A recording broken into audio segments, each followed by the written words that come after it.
نستعينه ونستغفره ونعوذ بالله من شرور أنفسنا ومن سيئات أعمالنا من يهده الله فلا مضل له ومن يضلله فلا هادي له أشهد أن لا إله إلا الله وحده لا شريك له وأشهد أن محمدا عبده ورسوله الذي لا نبي بعده فقد قال الله تعالى في القرآن الكريم وهو أصدق القائلين أعوذ بالله من الشيطان الرجيم يا أيها الذين آمنوا اتقوا الله حق تقاته ولا تموتن إلا وأنتم مسلمون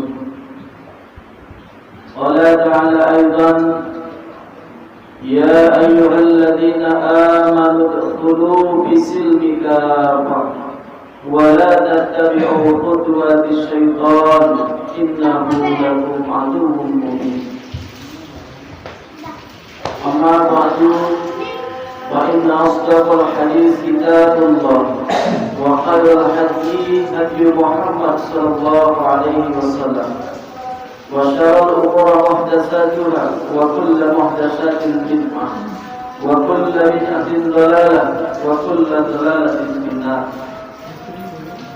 Puji syukur kehadirat Allah Subhanahu wa taala atas kudrat dan iradat Allah kita dimampukan untuk melaksanakan salah satu syariat Allah dari begitu banyak syariat yang telah diwajibkan kepada kita, yakni melaksanakan sholat Jumat berjamaah. Mudah-mudahan aktivitas kita senantiasa bernilai ibadah di sisi Allah Subhanahu wa taala. Salawat beserta salam semoga tetap tercurah limpahkan kepada suri tauladan pahlawan revolusi Islam Nabi besar Muhammad sallallahu alaihi wasallam, kepada keluarganya, kepada sahabat-sahabatnya, tabi'in, dan kita semua yang senantiasa terus berusaha untuk agar tetap istiqomah di dalam melaksanakan risalah-risalahnya. Ikhwatul iman rahimakumullah, sebelum khatib menyampaikan khutbah, terlebih dahulu khatib berwasiat bil khusus bagi khatib pribadi umumnya untuk jamaah semuanya. Marilah kita senantiasa untuk selalu meningkatkan kualitas takwa kita kepada Allah Subhanahu wa taala dengan sebenar-benarnya takwa, yakni imtisalul awamirillah wa ijtinabun nawahi. Senantiasa melaksanakan semua perintah Allah dan menjauhi semua larangan Allah. Yang tentunya takwa ini harus memenuhi unsur-unsur yang ada di dalamnya. Yang pertama, takwa adalah al-khaufu minal jalil, menanamkan, menancapkan, menumbuhkan rasa takut kepada Allah yang maha tinggi, yang maha mulia. Maka takwa ini adalah bagaimana kita menanamkan rasa takut kepada Allah dimanapun kita berada. Maka Rasulullah sallallahu alaihi wasallam bersabda, "Ittaqillaha haitsu ma kunta." Maka takutlah kalian kepada Allah dimanapun kalian berada, di tempat keramaian ataupun di tempat yang sunyi. Kita tanamkan rasa takut kepada Allah Subhanahu wa taala. Sebagaimana rasa takut ini Allah tanamkan kepada seorang anak yang masih kecil yang belum balik. Manakala seorang ibu yang pada waktu itu ingin mencampur air susu dengan air, maka anak itu berkata, "Wahai ibu, jangan kau campur susu itu dengan air. Karena sesungguhnya Khalifah Amirul Mukminin Umar Ibn Khattab melarang kita untuk mencampur susu dengan air." Maka sang ibu menjawab, "Wahai anakku, kalau kita tidak mencampur air susu dengan air ini, maka untung yang kita dapatkan sedikit. Lagi pula Umar tidak melihat kita hari ini." Maka sang anak mengatakan, "Wahai ibu, mungkin Umar hari ini tidak melihat kita, tetapi Allah Tuhannya Umar melihat kita hari ini." Bagaimana Allah tanamkan rasa takut kepada seorang anak yang masih suci bersih, yang belum balik, dia sudah bisa merasakan rasa takutnya kepada Allah Subhanahu wa ta'ala. Bagaimana Allah tanamkan rasa takut itu kepada seorang penggembala kambing, yang ketika dia mengembalakan kambing tuannya, datang seseorang ingin membeli kambing itu, maka dia jawab, ini bukan kambing saya, tapi inilah kambing tuan saya. Maka orang itu berkata, Tuhan kamu tidak melihat, dan kalaupun hilang hanya 1-2, maka tidak akan diketahui karena begitu banyaknya kambing digembalakan. Maka pengembala ini berkata, betul Tuhan saya hari ini tidak melihat, tetapi Allah mau dikemanakan? Allah itu bersifat maha melihat, maha mengetahui sesuatu yang tersembunyi sekalipun Allah maha mengetahui. Maka takwa ini adalah bagaimana kita menanamkan rasa takut kepada Allah. Takut ketika kita bermaksiat kepada Allah. Takut ketika kita tidak melaksanakan program-program. Takut ketika kita tidak melaksanakan perintah-perintah Allah. Takut ketika kita melaksanakan larangan-larangan Allah. Ikhwatul iman rahimakumullah. Maka unsur takwa ini harus betul-betul kita tanamkan agar kita menjadi orang muttaqin. Unsur yang kedua dalam takwa adalah al-qana'atu minal qalil. Merasa cukup dengan sesuatu yang sedikit. Maka orang yang bertakwa tidak akan pernah berkeluh kesah. Senantiasa hidupnya akan selalu bersyukur kepada Allah. Setiap kali diberikan rezeki oleh Allah, dia akan bersyukur dengan menafkahkan rezekinya di jalan Allah.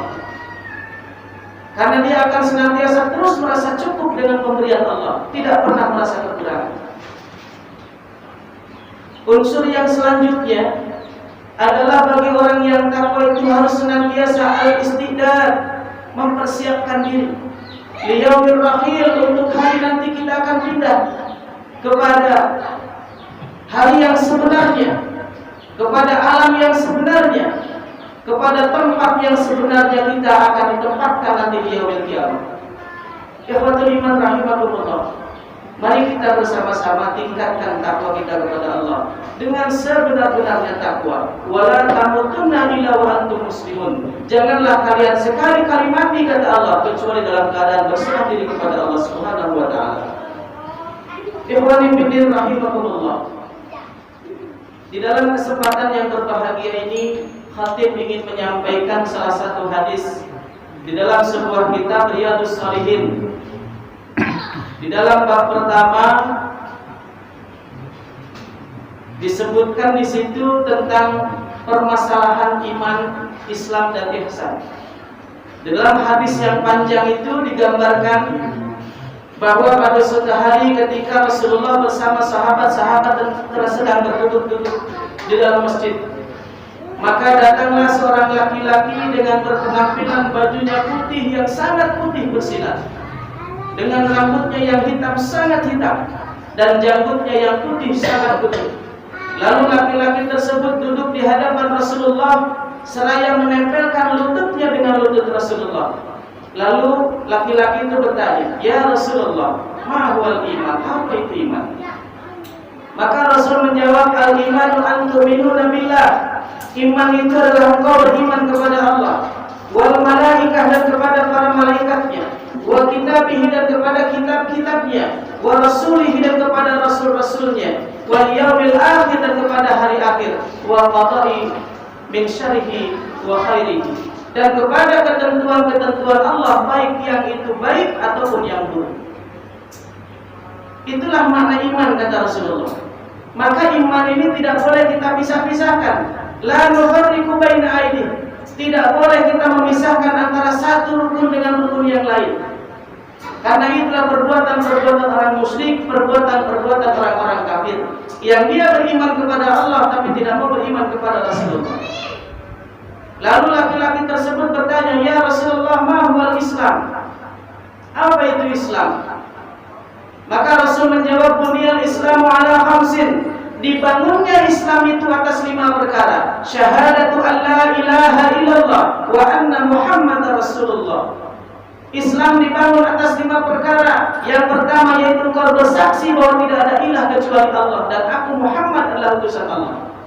Wa iqamas shalah, dan engkau menegakkan salat.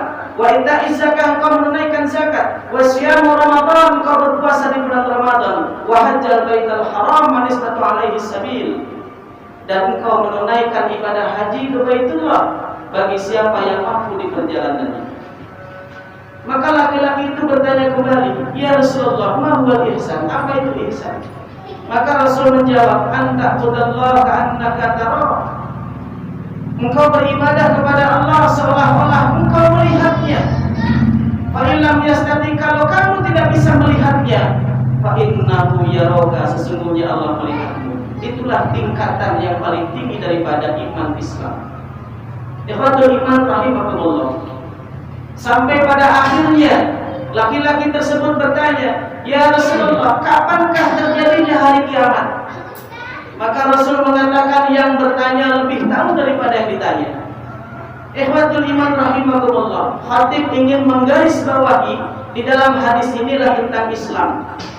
Karena pada hari ini banyak umat Islam yang belum paham tentang Islam. Banyak orang Islam hari ini tidak tahu apa itu Islam. Banyak orang Islam yang hari ini justru malah menolak syariat Islam. Banyak orang Islam yang hari ini justru menghalang-halangi perjuangan Islam karena dia tidak ma'rifatul Islam, tidak mengenal Islam dengan sebenarnya. Dia hanya mengenal Islam hanya sebagian saja, sehingga menolak yang sebagian lagi. Padahal Allah mengatakan dalam surat An-Nisa 151 bahwa orang-orang yang membeda-bedakan keimanan kepada Allah dan kepada Rasul, yang memilih-milih satu syariat dengan syariat lain, maka kata Allah, ulaika humul kafiruna haqqan. Mereka itu adalah orang-orang yang kafir sebenar-benarnya kafir. Yang bikin rahimahullah.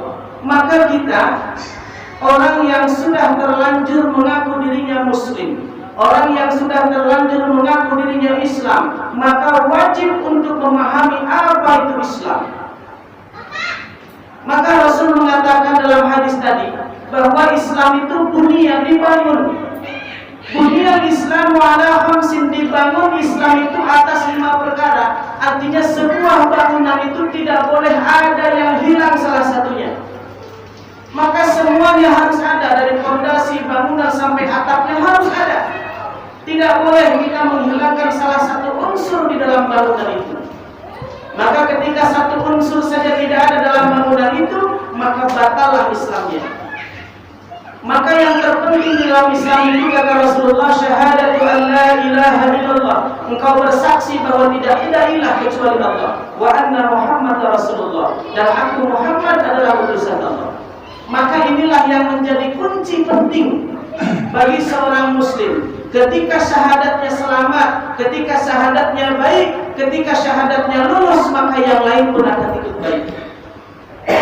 Betul, memang dalam satu hadis mengatakan awwalu ma yuhasibu bil abdi fi yaumil qiyamah as-shalah. Yang pertama kali dihisab di hari kiamat tentang seorang hamba adalah salatnya. Idza salahat salaha amal kullu. Kalau baik salatnya maka baik seluruh amalnya. Kalau buruk salatnya maka buruk seluruh amalnya. Tapi harus digarisbawahi, orang yang salat tersebut setelah dia beres syahadatnya.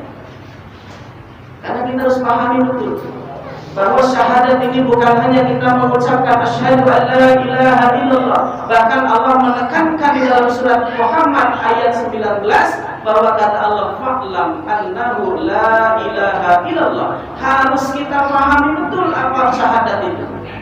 Maka orang yang sudah bersyahadat itu konsekuensinya adalah dia harus menghambakan dirinya secara totalitas kepada Allah dan menolak semua syariat-syariat kecuali datangnya dari Allah. Itulah konsekuensi ketika orang bersyahadat. Maka di dalam kitab-kitab tauhid disebutkan ada yang namanya nawaqidul Islam, pembatal-pembatal keislaman. Artinya apa? Bahwa orang yang sudah bersyahadat tidak lepas kemungkinan bahwa dia akan batal syahadatnya. Tidak terlepas kemungkinan bahwa dia akan keluar dari keislamannya manakala dia melaksanakan pembatal-pembatal Islam. Maka dalam bab tauhid ini kita harus memahami yang namanya ada rukun syahadat, ada syarat syahadat, dan ada pembatal-pembatal syahadat yang harus kita ketahui agar jangan sampai kita secara tidak sadar kita sudah keluar dari Islam. Seolah-olah kita masih Islam, kita merasa masih Muslim, kita masih merasa menyembah kepada Allah, tapi kata Allah, la yu'min.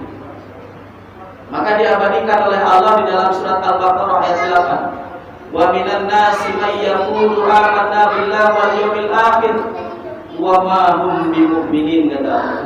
Dari sebahagian manusia mereka mengatakan saya beriman kepada Allah dan kepada hari akhir, tapi kata Allah, wa ma hum bimu'minin, tidak ada sedikit pun keimanan pada diri mereka. Ikhwatul iman rahimakumullah, inilah yang dikhawatirkan oleh Rasulullah SAW, bahwa di akhir zaman nanti, kata Rasulullah, saya di zamanun ala ummati la Islam illa ismuh. Akan datang satu zaman kepada umatku tidak ada Islam kecuali hanya namanya saja. Islam hanya 3 nama. Wala Qur'ana illa darsuhu, tidak ada Al-Quran kecuali hanya tulisannya saja, kecuali hanya cerita saja. Hari ini Al-Quran hanya diceritakan, hanya dibacakan, hanya dihafalkan, tetapi tidak untuk dipraktikkan. Ikhwatul iman rahimakumullah, maka kita harus memahami betul-betul apa yang bisa membatalkan syahadat kita. Yang pertama yang membatalkan syahadat adalah berhukum dengan selain hukum Allah. Dalam surat Al-Maidah ayat 44 Allah berfirman, "Wa man lam yahkum bima anzalallahu fa ulaika humul kafirun." Siapa yang tidak berhukum dengan aturan Allah, tidak berhukum dengan apa yang diturunkan oleh Allah, fa ulaika humul kafirun, maka dia adalah orang-orang kafir. Ikhwatul iman rahimakumullah. Yang kedua, pembatal iman adalah orang yang merumuskan hukum, orang yang membuat undang-undang selain dengan hukum undang-undangnya Allah. Maka itu pun akan membatalkan keislamannya. Yang selanjutnya, pembatal imanlah mengolok-olok ayat-ayat Allah. Maka kata Allah dalam Al-Quran, apabila engkau melihat orang-orang yang sedang mengolok-olok ayat-ayat Allah, maka tinggalkan mereka sampai mereka kembali kepada Al-Quran. Hari ini bagaimana manusia mengolok-olokkan ayat-ayat Allah, menghina kepada Allah, ketika Allah terangkan dalam Al-Quran, innamal khamru wal maisiru rizqun min amali syaitan. Sesungguhnya khamr dan judi itulah najis, perbuatan kotor, perbuatan setan. Lalu ada orang berkumpul di sebuah majelis memusyawarahkan agar khamr ini bisa dilegalkan atau tidak dilegalkan. Allah sudah jelas-jelas mengharamkan khamr, tetapi masih ada orang yang bermusyawarah agar khamr ini boleh diedarkan. Ikhwani fillah rahimakumullah, bagaimana ini tidak memperolok-olokkan Allah? Bagaimana ini tidak menghina Allah? Ketika Allah mengatakan bahwa LGBT, homoseksual, lesbi itu adalah dosa besar. Hari ini ada orang yang berkumpul di majlis, antara orang yang mengaku Islam dengan orang kafir berkumpul merumuskan bagaimana caranya LGBT ini bisa legal ataupun tidak legal. Padahal Allah sudah jelas mengharamkan itu. Ikhwatul iman rahimakumullah, maka jangan sampai kita terjebak ke dalam hal-hal yang bisa membatalkan syahadat kita, ke dalam hal-hal yang bisa merusak syahadat kita. Karena sesungguhnya ketika kita melaksanakan satu perintah Allah dan tidak melaksanakan perintah Allah yang lain, itu pun sudah masuk kepada pembatal syahadat. Ikhwatul iman rahimakumullah, maka mari kita bersama-sama untuk senantiasa terus menggali ilmu, mencari wawasan, mencari pengetahuan. Karena pengetahuan itu tidak boleh berhenti. Kata Allah, "Utlubul ilma minal mahdi ilal lahdi." Tuntutlah ilmu itu dari sejak buayan sampai ke liang lahat. Tidak boleh berhenti kita menuntut ilmu. Ilmu yang terpenting adalah ilmu tauhid, ilmu tentang Allah, mengetahui bagaimana Allah. Fa'lam annahu la ilaha illallah. Maka kalimat la ilaha illallah bukan hanya diucapkan. Hari ini kita memahami barang siapa yang mati mengucapkan la ilaha illallah dakhalal jannah, pasti masuk surga. Maka hari ini banyak orang yang malas sholat, banyak orang yang malas sahur, banyak orang yang tidak mau zakat karena dia berpikir nanti saja kalau sudah meninggal kita mengatakan la ilaha illallah. Tidak semudah ini. Ikhwani fillah rahimakumullah. Mudah-mudahan Allah senantiasa menjaga kita Mudah-mudahan Allah senantiasa terus membimbing kita. Mudah-mudahan Allah senantiasa terus memberi petunjuk kepada kita kepada jalan yang baik, kepada jalan yang benar. Sebagaimana doa kita dalam setiap sholat kepada Allah memohon, ihdinas siratal mustaqim. Tunjukkanlah kami kepada jalan yang lurus. Maka mudah-mudahan senantiasa Allah membimbing kita, Allah senantiasa menunjukkan kita kepada jalan yang benar-benar diridhai oleh Allah Subhanahu wa taala. Barakallahu li wa lakum fil Qur'anil Karim wa nafa'ani wa iyyakum bima fihi minal ayati wa dzikril hakim wa taqabbala minni wa minkum tilawatahu innahu huwal ghafurur rahim.